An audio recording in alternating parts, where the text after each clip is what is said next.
Hello friends, welcome back to my channel exam support, जहाँ मैं आपसे डिस्कस करती हूँ सम इम्पॉर्टेंट टॉपिक या क्वेश्चन जो आपके एग्जाम के लिए इंपॉर्टेंट होता है, आपके एग्जाम में पूछे जाते हैं। तो फिलहाल अभी एनटीपीसी का एग्जाम चल रहा है, जो कि बहुत ही साइंस से बहुत ही अच्छे अच्छे क्वेश्चन देखे जा रहे हैं। तो मैं इसी टाइप के क्वेश्चन लेकर के आई हूँ, जो कि प्रीवियस ईयर क्वेश्चन है फ्रेंड, और आपके एनटीपीसी में आ सकते हैं। तो आइए देखते हैं कि आज का इंपॉर्टेंट टॉपिक क्या है। ओके फ्रेंड, तो मैं आज साइंस से रिलेटेड क्वेश्चन लेकर के आई हूँ। ओके फ्रेंड, और बायो से रिलेटेड। तो बायो से बहुत अच्छे अच्छे क्वेश्चन जो कि प्रीवियस ईयर में पूछे गए हैं, और आपके एनटीपीसी के एग्जाम जो अभी चल रहे हैं उसमें भी पूछे गए हैं। तो इसी तरह के मैं क्वेश्चन लेके आई हूँ। ओके फ्रेंड, तो आप इस वीडियो को एंड तक देखना फ्रेंड, और मेरे चैनल को प्लीज़ सब्सक्राइब करें और बेल आइकन को प्रेस करें, ताकि आने वाली वीडियो की नोटिफिकेशन आपको सबसे पहले मिले। ओके फ्रेंड, तो चलिए बढ़ते हैं क्वेश्चन की तरफ। तो पहला क्वेश्चन है, जीवाणु की खोज किसने की थी?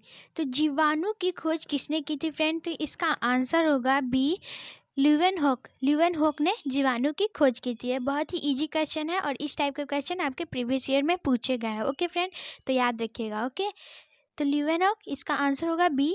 ओके फ्रेंड, चलते हैं नेक्स्ट क्वेश्चन की तरफ। तो नेक्स्ट क्वेश्चन है, निम्न में से कौन सा रोग बैक्टीरिया से होता है? तो फ्रेंड्स, कौन सा रोग बैक्टीरिया से होता है? तो इसका आंसर होगा ए, तपेदिक। तपेदिक जो कि टीबी यह बैक्टीरिया के कारण होता है। ओके फ्रेंड, और किस बैक्टीरिया के कारण होता है? तो माइको बैक्टीरियम ट्यूबरकुलोसिस बैक्टीरिया के कारण होता है। ओके फ्रेंड, तो याद रखिएगा, यह माइको बैक्टीरियम ट्यूबरकुलोसिस बैक्टीरिया के कारण होता है। तो याद रखिएगा, बहुत ही इंपॉर्टेंट क्वेश्चन है। ओके, और इस टाइप के क्वेश्चन आपके एग्जाम में पूछते हैं। ओके फ्रेंड, तो चलते हैं नेक्स्ट क्वेश्चन की तरफ।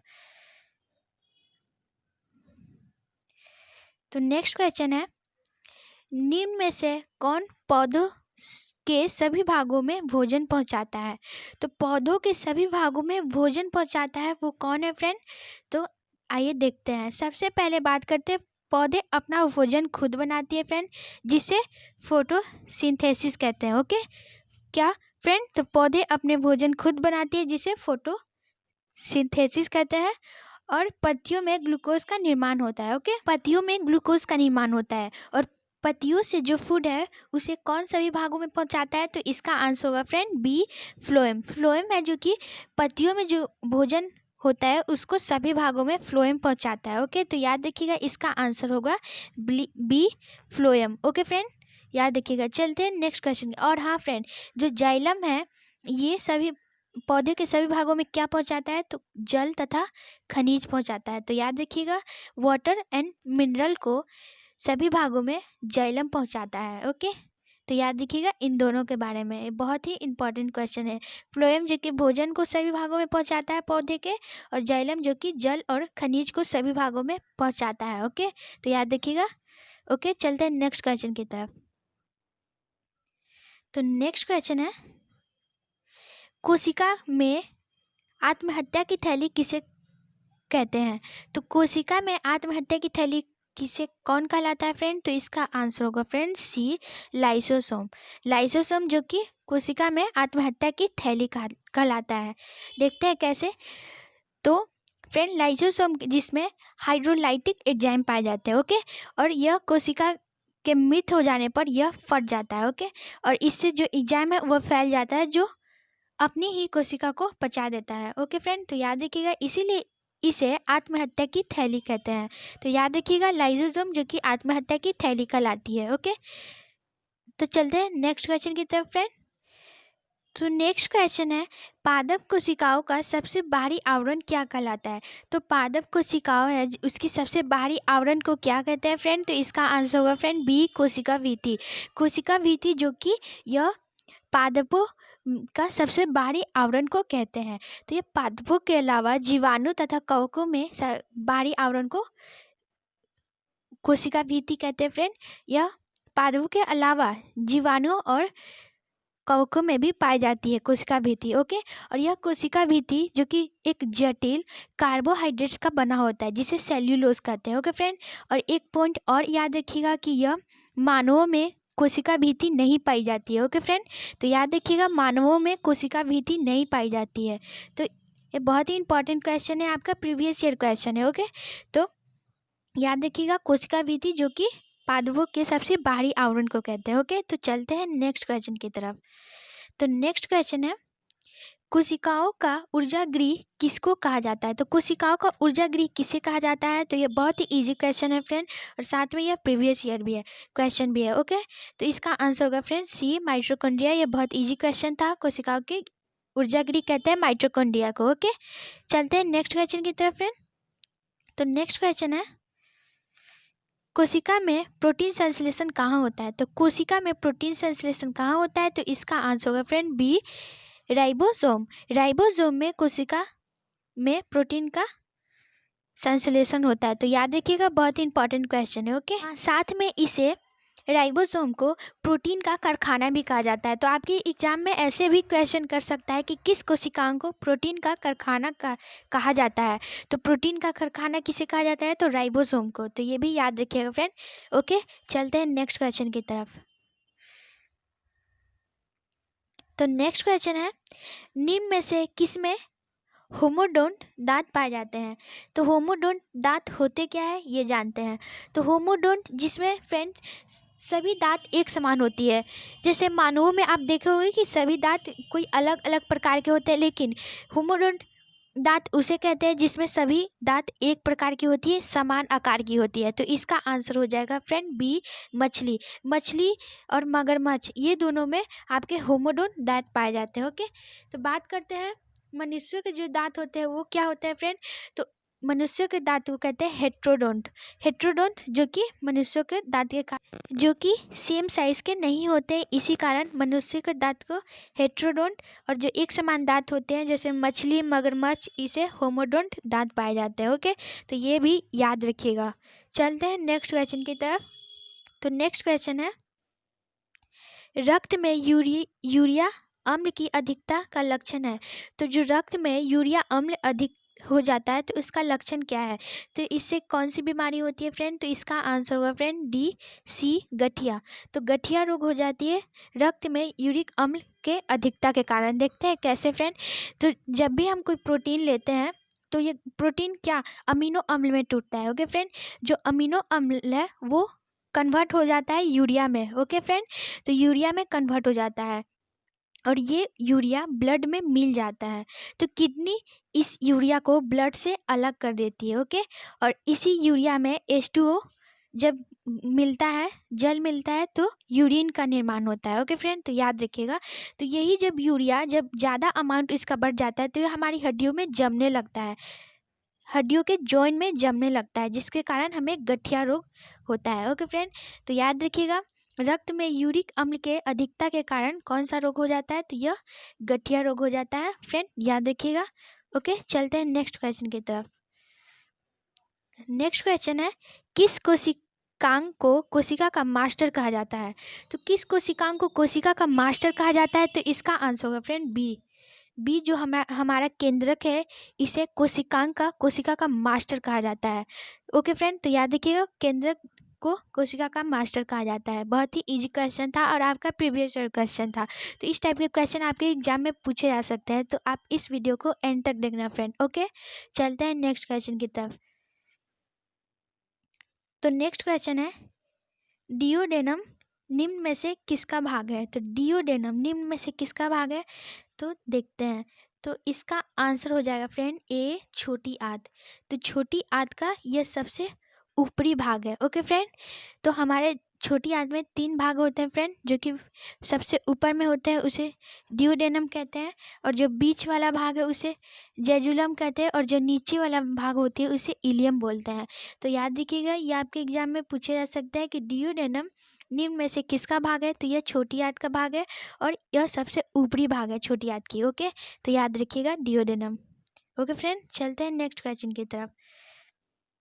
तो नेक्स्ट क्वेश्चन है किसी कोशिका में मौजूद सबसे बड़ा कोशिकांग कौन सा होता है?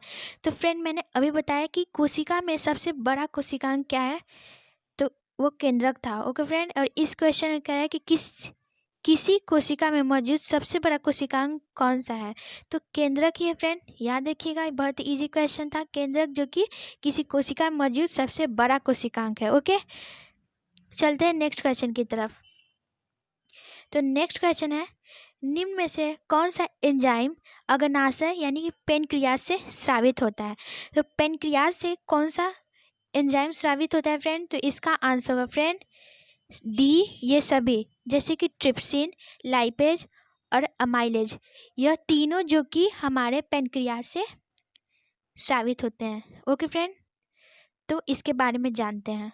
तो इसके कार्य के बारे में जानते हैं कि ट्रिप्सिन, लाइपेज और अमाइलेज के कार्य क्या क्या होते हैं। ओके, तो जो ट्रिप्सिन होता है वो हमारे प्रोटीन का पाचन करता है। ओके, तो ट्रिप्सिन जो कि हमारे प्रोटीन का पाचन करता है, और जो लाइपेज होता है, लाइपेज ये हमारे फैट का पाचन करता है। ओके, तो याद रखिएगा हमारे फैट का पाचन कौन करता है? लाइपेज करता है। इस टाइप के क्वेश्चन भी आपके एग्जाम में पूछे जाते हैं। ओके, और जो हमारे अमाइलेज होती है वो किसका पाचन करता है? तो कार्बोहाइड्रेट का पाचन करता है।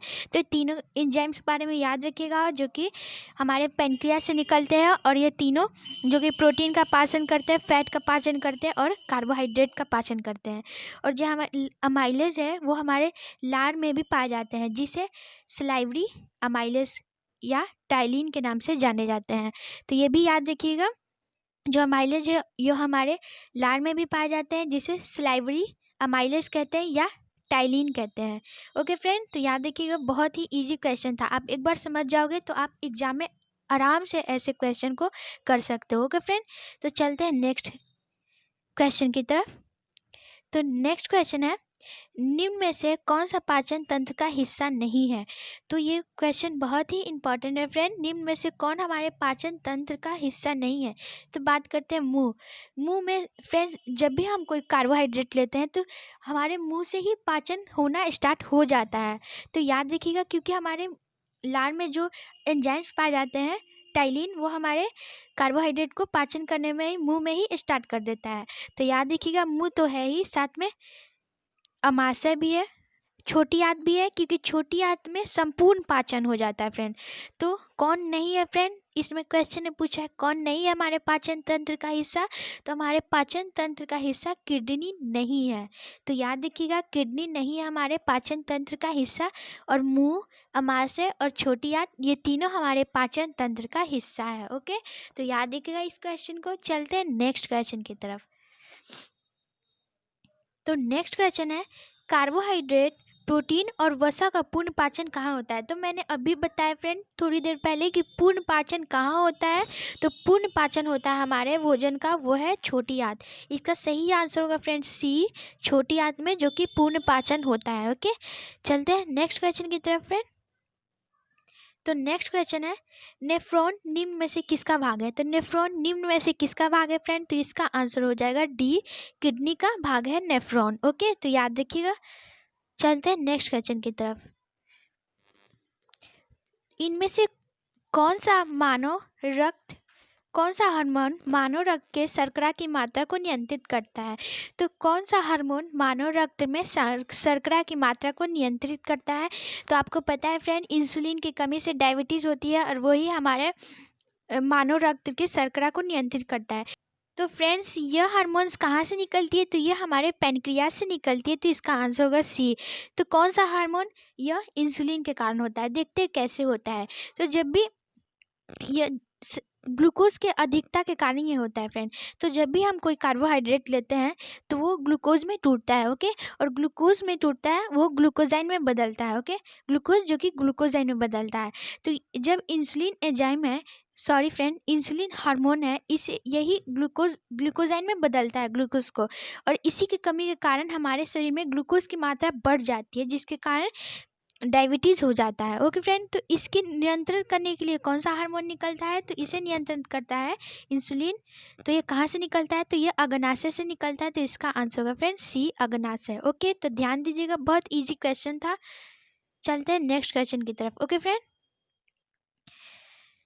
तो नेक्स्ट क्वेश्चन है, शरीर की सबसे बड़ी ग्रंथि कौन सी है? तो शरीर की सबसे बड़ी ग्रंथि कौन सी है? तो इसका आंसर होगा फ्रेंड बी, यकृत। यकृत है जो कि शरीर की सबसे बड़ी ग्रंथि है। ओके फ्रेंड, तो याद रखिएगा। और जो अग्नाशय है यह दूसरी सबसे बड़ी ग्रंथि है। तो ये भी याद रखिएगा फ्रेंड कि शरीर की दूसरी सबसे बड़ी ग्रंथि कौन है? तो वो अग्नाशय है। Okay friend. और मानव शरीर में सबसे बड़ा अंग कौन सा है? तो ये भी आपके एग्जाम में पूछता है फ्रेंड। तो मानव शरीर के सबसे बड़ा अंग है त्वचा। तो ओके फ्रेंड, तो याद रखिएगा मानव शरीर के सबसे बड़ा अंग त्वचा है, और सबसे बड़ी ग्रंथि यकृत है, और दूसरी सबसे बड़ी ग्रंथि है अमाशय। ओके, तो याद रखिएगा। सॉरी फ्रेंड, ये अमाशय नहीं है, ये अग्नाशय है। Okay, sorry, अग्नाशय। ओके, दूसरी सबसे बड़ी ग्रंथि है। ओके, चलते हैं नेक्स्ट क्वेश्चन की तरफ। तो नेक्स्ट क्वेश्चन है, हाइड्रोफोबिया रोग निम्न में से किस से उत्पन्न होता है? तो हाइड्रोफोबिया रोग किससे उत्पन्न होता है? तो इसका आंसर होगा फ्रेंड विषाणु। विषाणु से यह उत्पन्न होता है। तो बात करते हैं हाइड्रोफोबिया है क्या। तो फ्रेंड जो कुत्ते काटते हैं जिसके कारण हमें रेबीज होता है, उसी को हम हाइड्रोफोबिया कहते हैं। तो हाइड्रोफोबिया में क्या होता है कि हमें पानी से डर लगने लगता है। ओके, तो इसी कारण इसे हाइड्रोफोबिया रोग है, जो कि विषाणु से होता है, जो कि कुत्ते के काटने से होता है। तो याद रखिएगा, इसका आंसर हो जाएगा बी। ओके, चलते हैं नेक्स्ट क्वेश्चन की तरफ। तो नेक्स्ट क्वेश्चन है, कवकों की कोशिका भित्ति किससे बनी होती है? तो फ्रेंड मैंने बताया था, जो पादपों की कोशिका बाहरी आवरण को कोशिका भित्ति कहते हैं, और ये किससे बनी होती है? तो ये सेल्यूलोज की बनी होती है। ओके, तो सेल्यूलोज की बनी होती है। लेकिन यहाँ पे पूछा है कि कवकों के जो बाहरी कोशिकाएं होती है, कोशिका भित्ति होती है, जो बाहरी आवरण होती है, वो किससे बनी होती है? तो इसका आंसर हो जाएगा फ्रेंड बी, काइटिन। यह काइटिन की बनी होती है, जैसे कि, और इसे हेमीसेल्यूलोज भी कहते हैं। तो फ्रेंड याद रखिएगा, कवकों की जो बाहरी आवरण होती है, जिसे कोशिका भित्ति कहते हैं, वो काइटिन के बनी होती है, और जो पादपों की बाहरी आवरण होती है उसी भी कोशिका भित्ति कहते हैं। तो वो किससे बनी होती है? तो वो सेल्यूलोज की बनी होती है, याद रखिएगा। और यह जो भी है सेल्यूलोज या काइटिन, यह मानवों में नहीं पाया जाता है। ओके फ्रेंड, तो ये भी आपके एग्जाम में पूछे जा चुके हैं, तो ये भी ध्यान रखिएगा। ओके, चलते हैं नेक्स्ट क्वेश्चन की तरफ। तो नेक्स्ट क्वेश्चन है, लिटमस किससे निकलता है? तो बहुत इजी क्वेश्चन है फ्रेंड। लिटमस किससे निकलता है? तो ये लाइकेन से निकलता है। तो इसका आंसर हो जाएगा बी, लाइकेन, जो कि लाइकेन से लिटमस निकाला जाता है। ओके, चलते हैं नेक्स्ट क्वेश्चन की तरफ। तो नेक्स्ट क्वेश्चन है, दांत के शिखर किसका बना होता है? तो जो दांत के शिखर होते हैं, जैसे कि दांत होता है, उसके जो बाहरी आवरण होते हैं, जो अभी दिख रहा है हमें, वो किससे बने होते हैं? तो इसे कहते हैं इनामेल। इनामेल बोलते हैं फ्रेंड। और यह किससे बना होता है? तो ये कैल्शियम फॉस्फेट से बना होता है। किससे बना होता है? तो कैल्शियम फॉस्फेट से बना होता है, और बाहरी आवरण है, इसलिए इसे इनामेल बोलते हैं। ओके, तो याद रखिएगा, ये आपके एग्जाम में क्वेश्चन पूछे जा चुके हैं। ओके फ्रेंड, तो चलते हैं नेक्स्ट क्वेश्चन की तरफ।